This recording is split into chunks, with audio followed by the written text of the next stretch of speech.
तो चलो विद्यार्थियों, अब हम दूसरे की तरफ देखते हैं। तो पहले के अंदर हमने पढ़ा कि पहले के अंदर हमें ये बताया गया है कि सुख चाहने वाले को विद्या कहाँ मिलती है और विद्या चाहने वाले को सुख कहाँ मिलता है। या तो सुख चाहने वाले को विद्या छोड़नी पड़ेगी या फिर विद्यार्थी को सुख छोड़ना पड़ेगा।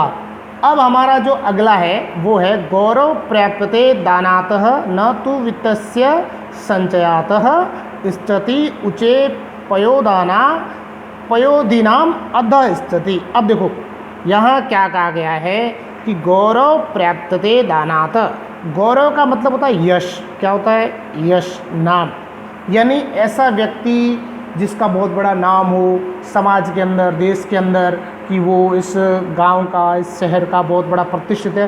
प्राप्यते, प्राप्यते का मतलब होता है प्राप्त करना। क्या? यानी गौरव प्राप्यते दानात। दानात का मतलब होता है दान करके।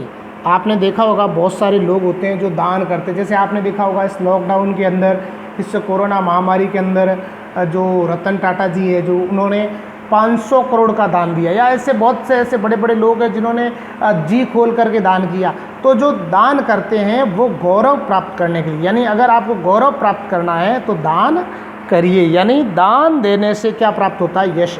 अगर कोई व्यक्ति दान देता है तो उसे यश प्राप्त होगा, सब लोग उसकी वाहवाही करेंगे, सब लोग उसे श्रेष्ठ कहेंगे। न तु वित्तस्य संचयात, न तु का मतलब क्या होता है? नहीं तो।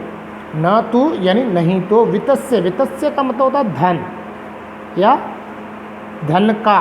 वित्तस्य आ गया इसलिए धन का। संचयात, संचयात का मतलब होता है एकत्रित करना। क्या होता है? एकत्रित करना।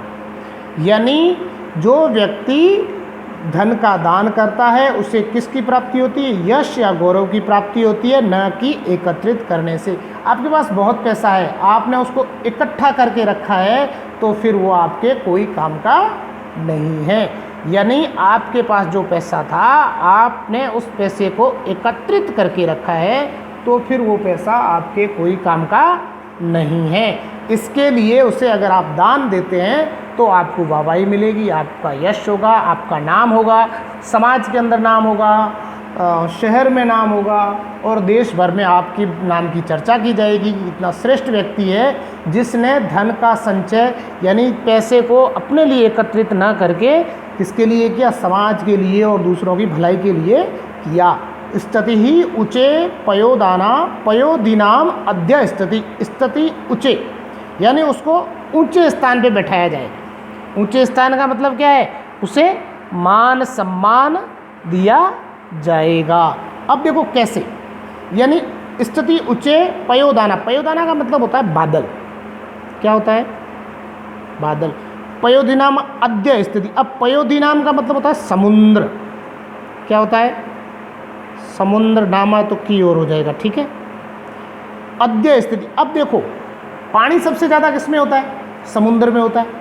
समुद्र में अथाह पानी होता है, लेकिन फिर भी कोई भी समुद्र की प्रशंसा नहीं करता, कोई भी समुद्र को श्रेष्ठ नहीं कहता, कोई भी समुद्र को अच्छा नहीं कहता। लेकिन पयोदाना यानी बादलों की, किसकी? पयोदाना का मतलब क्या? बादलों की। यानी बादलों की सब प्रशंसा करते हैं। क्यों करते हैं?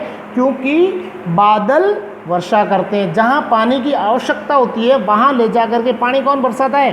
बादल बरसाते हैं। इसीलिए सब लोग बादलों को ऊंचा स्थान देते हैं। यानी बादल स्थिति ऊंचे, यानी हमेशा उनकी स्थिति है वो क्या रहती है? ऊपर रहती है। ऊंचे यानी उच्च रहती है, या उच्च या ऊपर। यानी बादलों की स्थिति हमेशा ऊपर की तरफ रहती है, यानी श्रेष्ठ रहते हैं। क्यों? क्योंकि वो अपने पानी से दूसरों की प्यास बुझाते हैं। और पयोदीनाम, और समुद्र की अधः स्थिति। अध का मतलब होता है नीचे। समुद्र हमेशा नीचे रहता है। क्यों? क्योंकि वो अपने पानी तो उसके पास खूब है, लेकिन उसके पास पीने योग्य पानी नहीं है। उसके पास जो पानी है वो खारा है, इसलिए कोई भी उसके महत्व को वर्णन नहीं करता। इसीलिए कहा गया है कि जो दान देता है उसका यश होता है, न कि धन के एकत्रित करने से। यानी आपके पास बहुत सारा पैसा है, आपने एकत्रित कर रखा है, कोई काम नहीं आएगा। अगर उसी पैसे का उपयोग आपने दूसरों की भलाई के लिए किया है तो लोग आपकी वाहवाही करेंगे। तो कैसे करेंगे?